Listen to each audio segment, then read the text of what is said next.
الحمد لله رب العالمين، والصلاة والسلام على أشرف الأنبياء والمرسلين. أما بعد، فأعوذ بالله من الشيطان الرجيم. بسم الله الرحمن الرحيم. وأنكحوا الأيام منكم والصالحين من عبادكم وإمائكم إن يكونوا فقراء يغنيهم الله من فضله والله واسع عليم.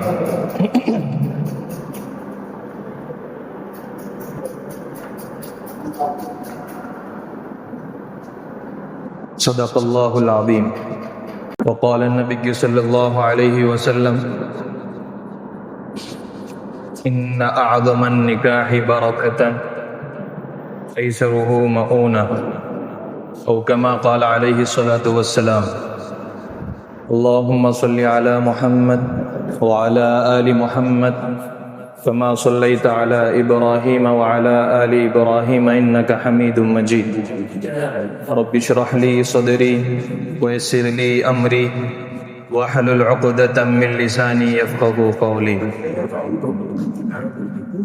صدق اللہ العظیم. محترم مکرم معزز سامعین اکرام، بزرگان دین اور عزیز نوجوان ساتھیوں، السلام علیکم ورحمۃ اللہ وبرکاتہ. پچھلے کئی جمعوں سے آپ حضرات کے سامنے یہ بات واضح کی جا رہی ہے کہ کن وجوہات کی بنا پر نکاحوں میں تاخیر ہوتی ہے. اس میں کئی وجوہات ہیں جس کی وجہ سے ہمارے اسلامی معاشرے میں نبی علیہ الصلوۃ والسلام کے بتلانے کے باوجود نکاحوں میں تاخیر ہو رہی ہے. اور ایک بھی بڑی بات ہے جو معاشرے میں پھیل گئی ہے، وہ یہ ہے کہ نکاحوں میں فضول خرچی کرنا.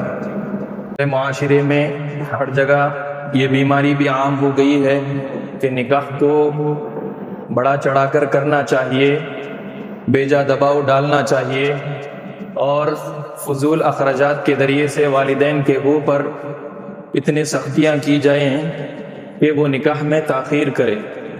لہذا آپ حضرات دیکھتے ہوں گے کہ ابھی تو شادیوں کا سیزن شروع ہو رہا ہے. آپ حضرات کے نگاہوں سے یہ واقعات گزر رہے ہیں کہ نکاح میں کتنے فضولیات ہو رہے ہیں، کتنے فاحشات پر چلا جا رہا ہے. جگہ جگہ پر پٹاخوں کے ذریعے سے اس خوشی کو منایا جا رہا ہے، کہیں پر فلموں کی طرح منایا جا رہا ہے، تو کہیں پر شور و شغف کے ذریعے سے اس عبادت کو انجام دیا جا رہا ہے. ہم یہ بھول ہی گئے ہیں کہ نکاح یہ بھی عبادت ہے. جیسا دوسری عبادتیں ہیں، نماز، روزہ، زکوٰۃ، حج، اسی طرح نکاح بھی ایک عبادت ہے. اسی کو آپ صلی اللہ علیہ وسلم نے فرمایا: النکاح من سنتی، نکاح میری سنت ہے. اور پوری کائنات میں اگر انسان کسی کی بات کو ماننا ضروری ہے تو وہ صرف اور صرف جناب پیارے آقا علیہ الصلوۃ والسلام کی بات ہے. ایک اللہ کی بات، دوسرے جناب پیارے آقا علیہ الصلوۃ والسلام کی بات. نبی علیہ الصلوۃ والسلام کی بات کو ہی ایمان والے قابل حجت مانتے ہیں اور بھروسہ کرتے ہیں. اس کے علاوہ کسی کی بات پر اعتماد نہیں کیا جاتا اور نہ ہی عمل بھی کیا جاتا ہے. اسی وجہ سے اللہ نے فرمایا: قل اطیعوا اللہ واطیعوا الرسول فإن تولوا فإن اللہ لا يحب الكافرین. اے ایمان والو، اے نبی صلی اللہ علیہ وسلم، آپ فرما دیجئے کہ اے لوگو، اللہ اور اس کے رسول کی اطاعت کرو. اگر تم اللہ اور اس کے رسول کی اطاعت نہیں کرو گے، روگردانی کرو گے، فإن اللہ لا يحب الكافرین، تو اللہ تبارک و تعالیٰ ایسے لوگوں کو پسند نہیں فرما. تو آپ علیہ الصلوۃ والسلام نکاح کے موقع پر فرما رہے ہیں کہ نکاح میری سنت ہے. فمن رغب عن سنتی فلیس منی. یہ جو حدیث ہے یہ دونوں الگ الگ حدیثیں ہیں. النکاح من سنتی الگ حدیث ہے، فمن رغب عن سنتی فلیس منی یہ الگ حدیث ہے. لیکن خاص طور سے نکاح کے موقع پر ان دونوں حدیثوں کو جوڑ کر بیان کیا جاتا ہے، پڑھا جاتا ہے، صرف اس وجہ سے کہ صرف اگر آپ مسجد میں نکاح کر لیں گے تو سنت کے مطابق نکاح تو ہو جائے گا، لیکن آپ جب بارات لے کر شادی خانے کو پہنچیں گے وہاں پر راہ گیروں کا خیال نہیں کیا جائے گا، غریبوں کا خیال نہیں کیا جائے گا، اور راستہ چلنے والوں کو تکلیف دی جائے گی، اور اپنے شور شرابے کے ذریعے سے ماحول خراب کرنے کی کوشش کی جائے گی، اور من چاہی دیر کر کر دولہا شادی خانے میں پہنچتا ہے۔ یہ بہت ساری چیزیں ہیں جس کو ہم عبادت نہیں سمجھتے۔ اسی وجہ سے فرمایا گیا فمن رغب عن سنتی فلیس منی، جو میری سنت سے اعراض کرے گا وہ مجھ میں سے نہیں ہے۔ کہ ایسا ہر عام آدمی، ہر انسان، ہر عالم، ہر طبقے کا، ہر فریق، ہر ایک شخص اس گناہ میں مبتلا، چاہے عوام ہو، چاہے علماء ہو، چاہے حفاظ ہو، چاہے جاننے والے ہوں، چاہے نہ جاننے والے ہوں، چاہے کسی بھی فرقے سے تعلق رکھتے ہوں، ہر ایک فرقہ ایک ایسے گناہ میں مبتلا ہو رہے ہیں کہ اس میں نہ کوئی عام بچا ہے نہ کوئی خواص بچا ہے۔ نکاح تو لوگ سنت کے مطابق مسجدوں میں کر رہے ہیں، لیکن اگر آپ دیکھیں گے تو پھر ہر ایک فرقے کا یہی رد عمل ہے کہ وہ سنت کے مطابق اپنے نکاحوں کو انجام نہیں دے رہے۔ جہاں جہاں پر اپنی بات ماننی ہے، اپنے فرقے کے مطابق جو عمل کرنا ہے، اس کو تو بڑے پابندی سے کیا جاتا ہے۔ ہمارے فرقے میں یہ باتیں ہیں تو ان کو برابر پابندی سے کیا جاتا ہے، اس کے خلاف کرنے کی کوشش نہیں کی جاتی۔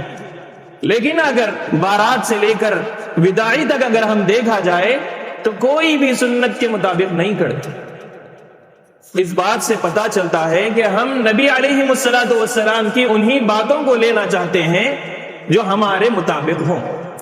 اگر ہمارے اعمال کے مطابق نہ ہو اور ہمارے خواہشات کے مطابق ہم جیسا چاہیں، اگر نبی کی باتیں ویسے نہ ہو تو پھر ہم ان باتوں کو دور دور تک پلٹ کر نہیں دیں کہ بھئی ہمیں اس سے کیا لینا دینا ہے۔ ہاں نکاح تو ہم کریں گے کیونکہ یہ نبی علیہ السلام کی سنت ہے اور دیگر انبیاء اکرام علیہ السلام کی سنت ہے، اور ہماری بھی خواہش ہے، ہر انسان کی خواہش ہے نکاح کرنا، اور نبی کی بھی سنت ہے، تو برابر ہم نکاح کو سنت کے مطابق کریں گے، نکاح تو کریں گے۔ لیکن کیا نبی نے جیسے نکاح مکمل کیا ہے ویسا ہم نکاح کر رہے ہیں؟ نہیں، وہاں پر ہم نہیں کریں گے۔ کیوں؟ کیونکہ وہاں پر نبی کی باتیں ہماری خواہشات کے خلاف ہو رہی ہیں، لہذا ہم انہی باتوں کو انجام دیں گے جو نبی نے بتایا اور ہمارے خواہشات کے مطابق ہو۔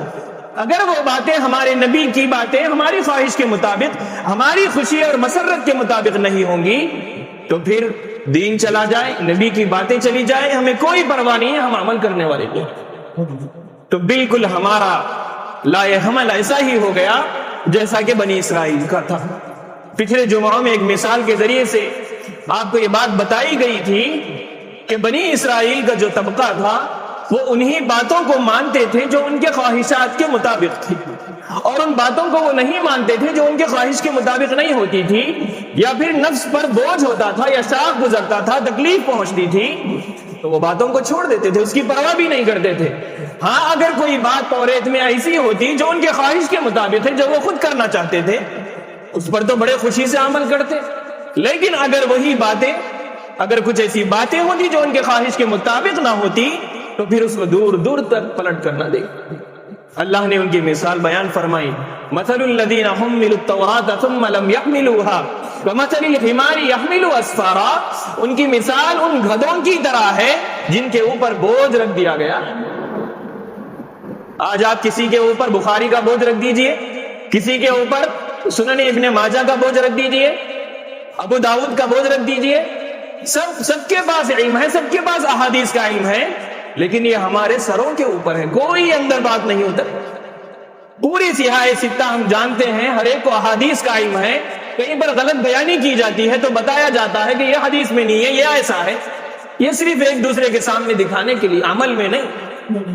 اللہ تعالیٰ فرماتے ہیں مثل الذین حملوا التوراۃ ثم لم يحملوها كمثل الحمار يحمل اسفارا، گدھوں کے مانند ہیں وہ لوگ جو علم تو رکھتے ہیں لیکن عمل نہیں کرتے۔ آج ہر ایک طبقہ صرف نکاح کرنا، مسجد میں نکاح کرنا یہی سنت مان رہا ہے، اس کے بعد سے لے کر دور دور تک سنت کیا چیز ہے، راہ گیروں کا کس طرح خیال کیا جاتا ہے، اور شور و شغف سے کس طرح اپنے نکاحوں کو بچایا جائے، اور پھر آنے والے باراتیوں کا کس طرح خیال کیا جائے، یہ ہمارے ذہنوں میں دور دور تک نہیں ہے۔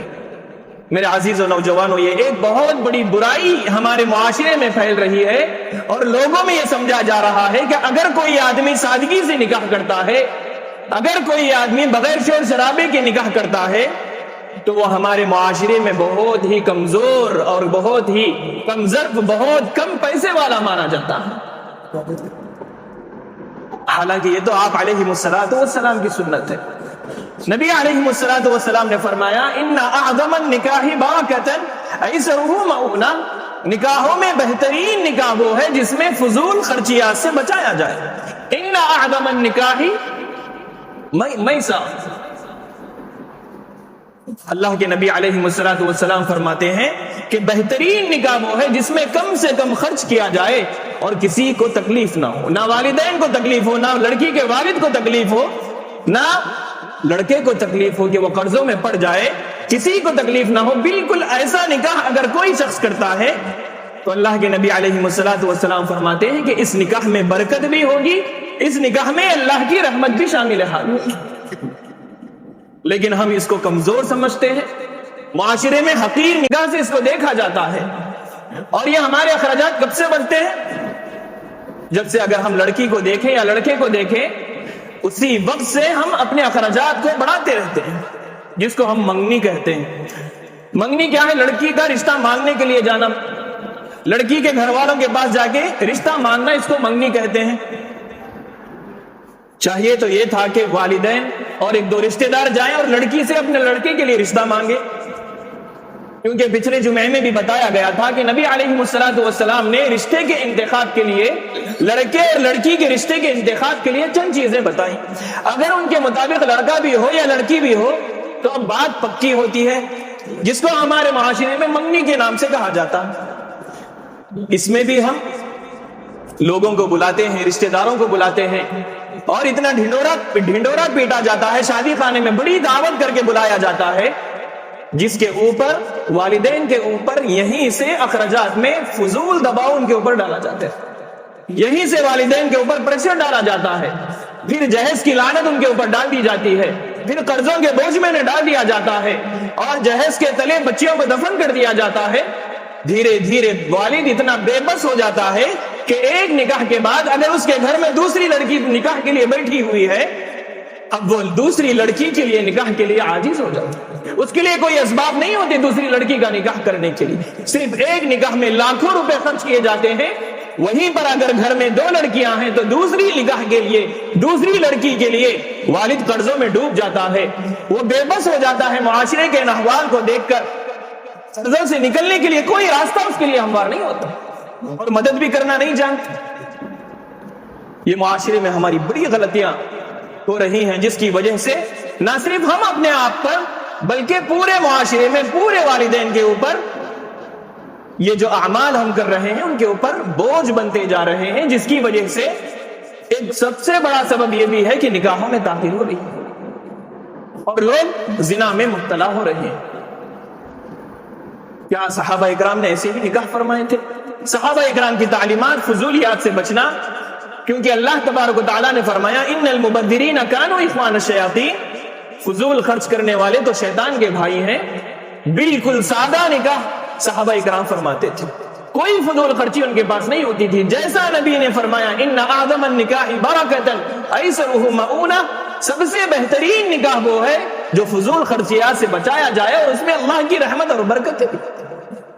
صحابہ اکرام نے عمل کر کے بتایا۔ حضرت عبد الرحمن بن عوف رضی اللہ عنہ کے بارے میں آتا ہے، یہ آپ صلی اللہ علیہ وسلم کے قریبی رشتہ دار تھے اور خاندان قریش سے ان کا تعلق تھا۔ جب یہ ہجرت کر کے مدینہ آئے، اس وقت میں اللہ تبارک و تعالیٰ نے ہر ایمان والے کے لیے ہجرت کرنا فرض کر دیا تھا، کوئی بھی نہیں رہ سکتا تھا۔ والذین ہاجروا فی اللہ، اللہ تبارک و تعالیٰ نے ہر ایک کو ہجرت کرنے کا حکم دیا تھا اور فرض تھا اس وقت میں۔ تو صحابہ اکرام اگر ان کا گھر مکے میں ذاتی ہوتا تو وہ ذاتی گھر کو چھوڑ کر مدینے کی طرف نکل جاتے، اگر کھیتی ہے، کھیتی باڑی ہے، زراعت ہے، ہر چیز کو اسی حالت میں چھوڑ کر اللہ کے حکم کے آگے اللہ نے ہمیں فرض کر دیا ہے کہ ہم مکے کو چھوڑ کر مدینے کی طرف ہجرت کریں، اپنی شان و شوکت کو چھوڑ کر, اپنے مال و دولت کو چھوڑ کر, ہر چیز کو صرف ایک جوڑا, ایک لباس جوڑے سے وہ مدینے کی طرف ہجرت کر. حضرت عبد الرحمن بن عوف رضی اللہ عنہ بھی مدینہ مکہ سے ہجرت کر کے مدینہ منورہ آئے. جب مکے کے لوگ مدینہ منورہ میں آتے تو آپ صلی اللہ علیہ وسلم انصار سے فرماتے, انصار یعنی جو مدینے میں پہلے سے مسلمان آبادی تھی, وہ لوگوں کی مدد کرتے تھے, اس وجہ سے انہیں انصار کہا جاتا ہے.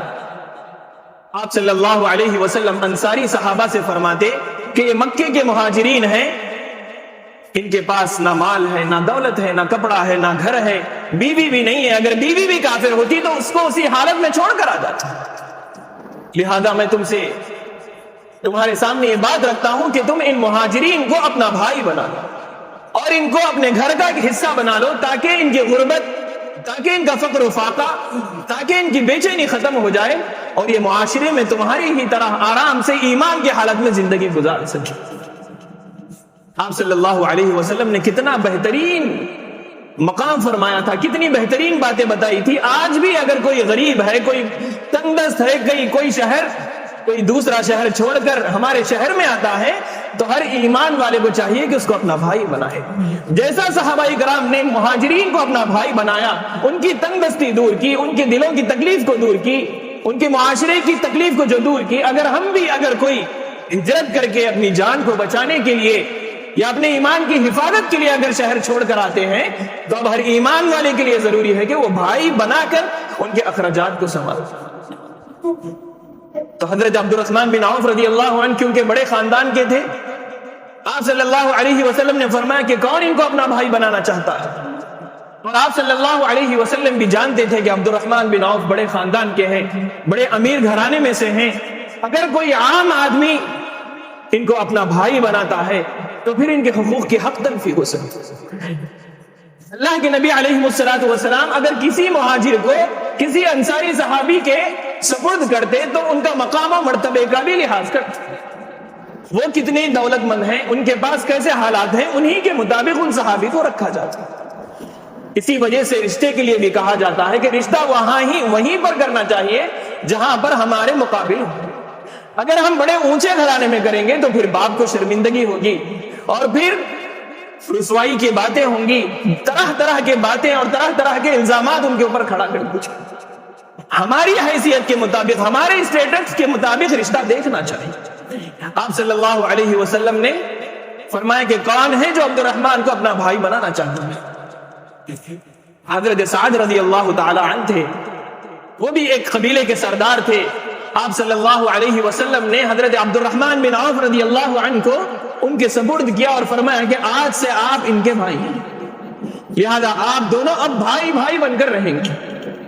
چنانچہ حضرت سعد رضی اللہ تعالی عنہ حضرت عبد الرحمن بن عوف رضی اللہ عنہ کو اپنے گھر کے پاس لے کر گئے تو حضرت سعد رضی اللہ عنہ نے فرمایا کہ اے عبد الرحمن بن عوف رضی اللہ عنہ, یہ میرے دو گھر ہیں, ایک میرا گھر, یہ دو بھی میرے ہی گھر ہیں. آپ اس میں سے آپ کو جو گھر پسند آئے پہلے آپ اس کا انتخاب فرما دیجیے. اور یہ دو میری کھیتیاں ہیں, یہ دو میرے کھیت ہیں, پہلے آپ اس میں سے پسند کریے, جو آپ کو پسند آ جائے میں اس کے بعد پسند کروں. یہ میرے دو جوڑے ہیں, پہلے آپ اس میں سے کوئی ایک جوڑا پسند کریں, جو ایک جوڑے کپڑے کے پسند کریں, پہلے آپ انتخاب کریں, اس کے بعد میں انتخاب کروں. یہ محبت تھی جو اللہ کے نبی علیہ السلام نے بھائی چارے کی بنیاد پر دونوں کے درمیان میں فرمائی تھی. ہر مہاجر, ہر انصاری صحابی کے درمیان میں ایسی محبت تھی جو کہ محبت آج ہمارے بھائیوں کے درمیان بھی نہیں ہے. آج کوئی بھائی کسی کو اپنا بھائی بنانے کے لیے راضی نہیں ہے, کوئی چیز دینے کے لیے راضی نہیں ہے, دشمنوں سے زیادہ بدتر نگاہ سے دیکھا جاتا ہے. لیکن یہ صحابہ جن کو اللہ کے نبی نے اپنا بھائی بنا دیا تھا, ایک دوسرے کا بھائی بنا دیا تھا, اسی بھائی چارگی انہوں نے ادا کی. اللہ تبارک و تعالیٰ نے قرآن مجید میں ان کے بھائی چارگی کو اور ان کے محبت کو اللہ تبارک و تعالیٰ نے قرآن مجید میں ارشاد فرمایا, والذین تبوؤا الدار والایمان من قبلہم یحبون من ہاجر الیہم. جو لوگ ہجرت کر کے مدینہ آ رہے ہیں ان کی محبتیں ایسی ہیں جو بے مثال ہیں. حتیٰ کہ حضرت سعد رضی اللہ عنہ نے فرمایا کہ یہ دو میری بیویاں ہیں, آپ اس میں سے پہلے جو آپ کو پسند ہو بیوی اس کا آپ انتخاب کر لیں. میں اس کو طلاق دے دوں گا، اس کے بعد میں ایک بیوی کو اپنے پاس رکھوں۔ یہاں تک بھائی چارگی ادا۔ کون اتنا بھائی چارگی ادا کرتا ہے؟ وہ بھی بڑے صحابی تھے، انہوں نے بھی اپنی دلداری دکھائی، انہوں نے بھی اپنی خودداری دکھائی۔ جب انہوں نے یہاں تک اپنا دل توڑ کر اور انہوں نے اپنی محبت کا اتنا عقیدہ پیش کیا کہ اگر دو میری بیویاں ہیں، دو میں سے آپ ایک انتخاب کر لیں، میں اس کو طلاق دے دوں گا۔ یہ صحابی بھی کوئی اللہ کے نبی کے ہی صحابی تھے، کوئی دوسرے صحابی نہیں تھے۔ انہوں نے بھی محبت کا جذبہ دکھایا۔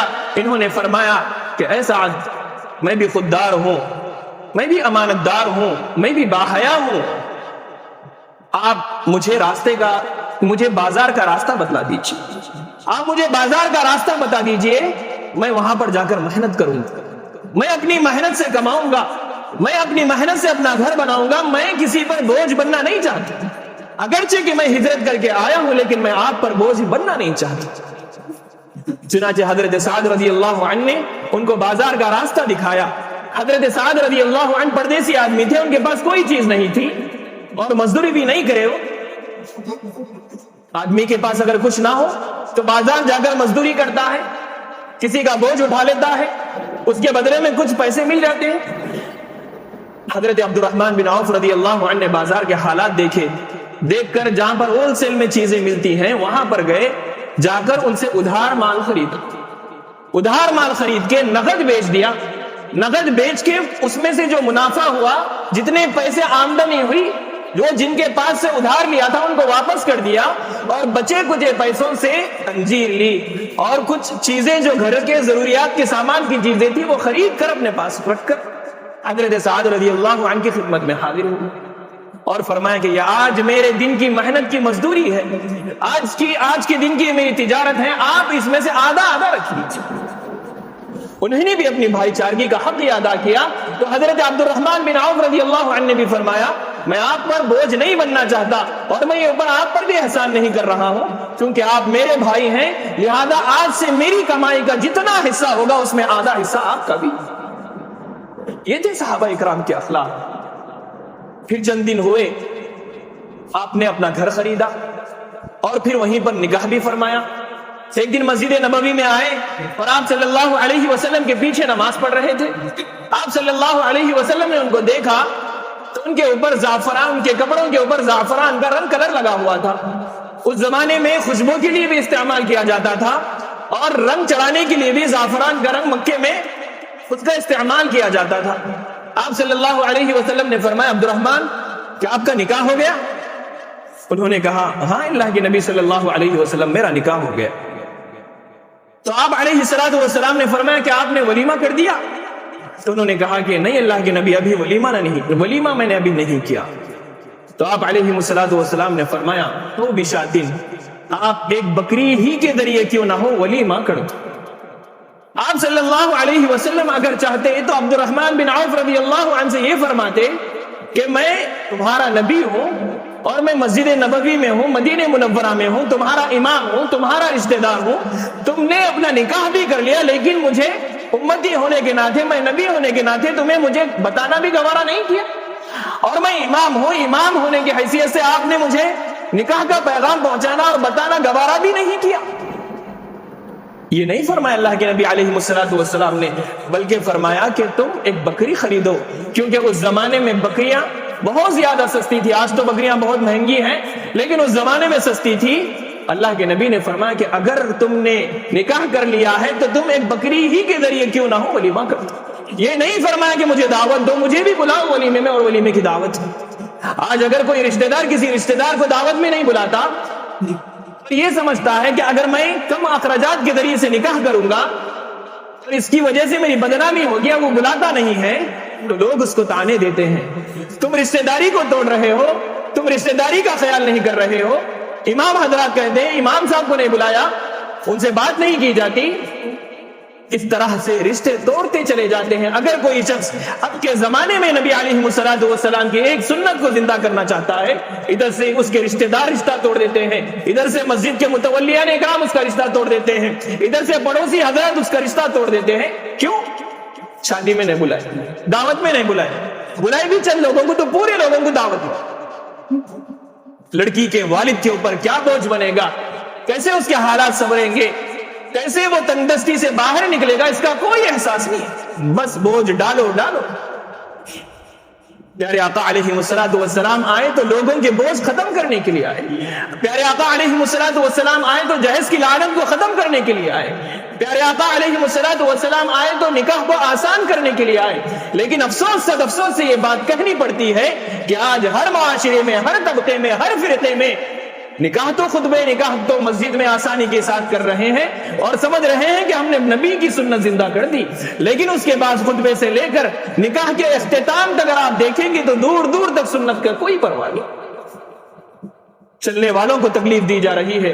اگر آپ آج کے آس پاس پڑوس میں کوئی آدمی بیمار ہے، کوئی ہارٹ اٹیک کا مریض ہے، کوئی بخار میں مبتلا ہے، اب آپ اپنے شور و شرابہ کے ذریعے سے، شور شغف کے ذریعے سے بیماروں کو پریشان کر رہے ہیں، ہارٹ اٹیک کے مریضوں کو پریشان کر رہے ہیں، تو کیا ان کی دعا، ان کے دلوں سے آپ کے نکاح کے لیے دعائیں نکلیں گی؟